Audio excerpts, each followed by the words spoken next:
Right now, behind the scenes, Valve is under the most intense regulatory and legal pressure in the history of the company. Regulatory bodies and corporate rivals are actively trying to sue them for holding an absolute quote-unquote monopoly over PC gaming. Politicians are drafting complaints targeting their entire business model. The New York Attorney General Letitia James has officially filed a massive lawsuit against Valve targeting the core of their multi-billion-dollar economy. In-game loot boxes, cosmetic skins, and the transferability of these digital items across Counter-Strike 2, Dota 2, and Team Fortress 2. For others, a lawsuit of this scale would trigger a tactical retreat. Traditional publishers would restrict features, lock down markets, or issue defensive corporate apologies. Valve is choosing a completely different path. Valve is doubling down again, as we first saw with their initial response. Instead of pulling back from their skin ecosystem under legal fire, they just dropped a massive foundational overhaul to the Steam community market. This is a masterclass in how Valve responds to existential threats.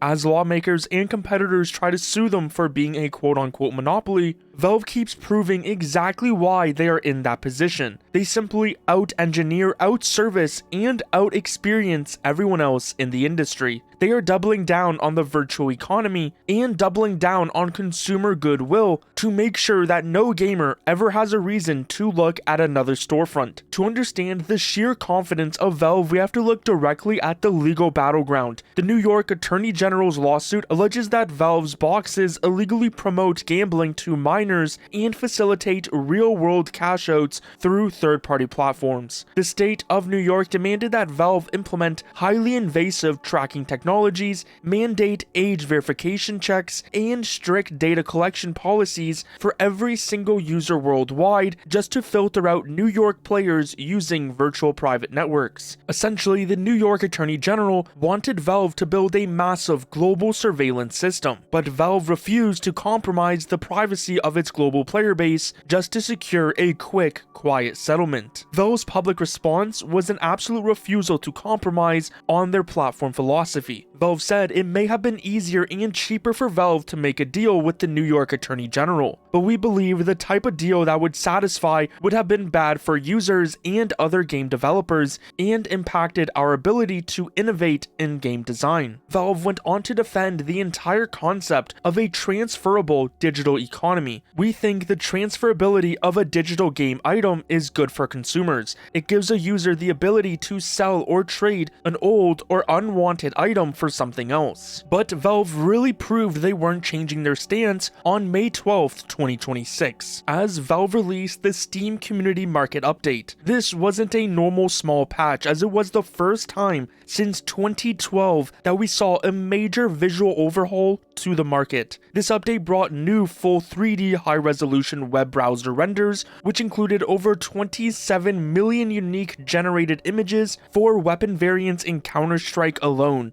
Float, pattern, and applied stickers are visible at a glance with the new renders. There's seamless infinite scrolling and broad advanced search with the overall modernized look. It overall just makes it a lot easier to read and better to navigate. Valve is sending a message that the skin and overall Steam market ecosystem is not something that they're going to give up on. It is a core pillar of the Steam platform, but also their main games, and they are going to make it as polished and modern as humanly possible. As well, you may have also been noticing that multiple different UIs on Steam have been receiving massive changes recently, but the one thing that they all have in common is that they have all gotten wider, with a more blocky, consoleized feel to make everything simple to use. While on the other hand, Valve's upcoming VR headset, the Steam Frame, is getting a lot closer to release. The absolute clearest indicator of this imminent launch is how Valve just executed a major corporate hiring play, scooping up one of the most respected technical minds in the entire extended reality ecosystem, universally known as Bucchianeri.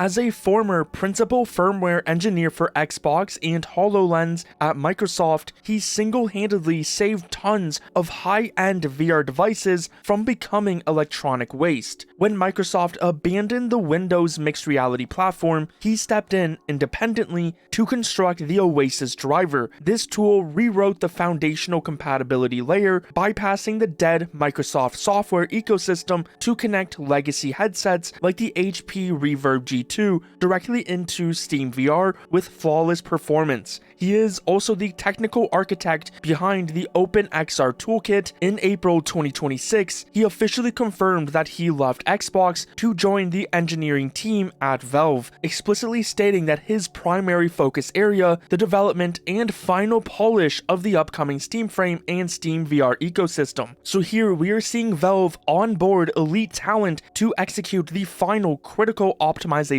stages for their upcoming hardware, and even for improvements when it's finally released. This gets backed up by a sudden wave of activity from Valve's hardware and software partners. The Steam Frame is now officially live on Qualcomm's site, listed directly under their commercial XR, VR, and AR platforms. The Steam Frame is utilizing a Qualcomm Snapdragon 8 Gen 3 processor paired with 16GB of system memory. Valve is leveraging this hardware alongside their open platform philosophy to accomplish something traditional mobile VR platforms cannot touch, bringing an entire pre-existing desktop library directly onto a standalone mobile system. The new documentation Valve has given to developers this week is a rundown on the Steam Frame compatibility review process that covers how developers can achieve the Steam Frame verified badge, mentioning for 2D titles, which is the feature of playing non-VR games with this VR headset, the game must run at a minimum of 30 FPS at 1280 by 720. Plus, for VR titles, it has to run at a minimum of 72 FPS at 1728 by 1728. The software side is moving fast. In the latest update for the SteamOS system daemon, it has added initial support for the Steam Frame. Simultaneously, Epic Games developer Victor Brodin has been actively collaborating with Valve engineers to integrate native Steam Frame hardware hooks directly into the core engine components of the upcoming Unreal Engine 5.8 release. Every piece of information we are getting is accelerating towards the launch of this hardware,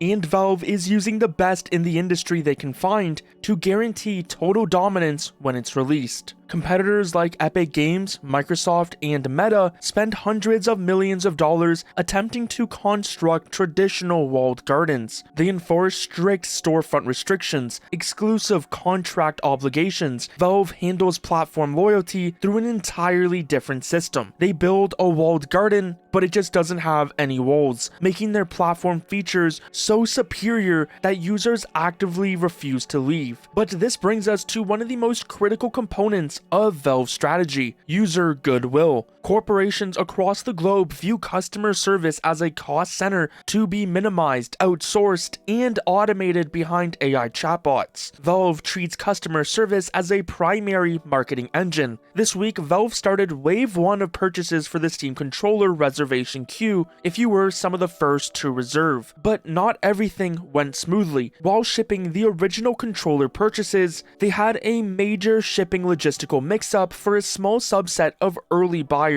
If this happened with a standard company, you'd probably just get an apology, them pointing to the terms of service and saying it's out of their hands as it's now up to the shipping company. Valve took a completely different approach. Steam support corrected the shipping logistics and explicitly told the customers to select absolutely any standard game currently available on the entire Steam platform completely for free as a compensation reward for the minor inconvenience. Just think about that. Valve is willing to hand out any $70 title completely free just to protect the absolute pristine reputation that they are known for. This creates an unshakable level of brand loyalty that money simply cannot buy. No matter how many exclusives Epic buys, people will still decide to use Steam. This deep respect for the consumer is balanced beautifully by the pure charm of Valve's internal hardware engineering culture. Valve does not design products like you would imagine your normal corporate company. They allow their development teams to inject personality, humor, and joy directly into it. The community discovered this firsthand as Steam controllers arrived at gamers' houses. A Reddit user discovered a hidden hardware Easter egg. If your PC is currently running in Steam Big Picture mode and you accidentally drop the controller, it lets out a distinct Wilhelm scream. But the interesting part is that the controller does not contain an internal audio speaker. Instead, Valve's engineering team meticulously programmed the internal haptic rumble motors to vibrate at precise variable frequencies that perfectly replicate the exact acoustic sound wave profile of the iconic movie stock sound effect. You can even customize this yourself and make your Steam controller play any sound you want with some software that has released on GitHub called Steam Haptic Singer, recently published by Crazy Critic 89. It's an upgrade to the previous iteration of the original Steam controller program. All you need to do is put in a MIDI file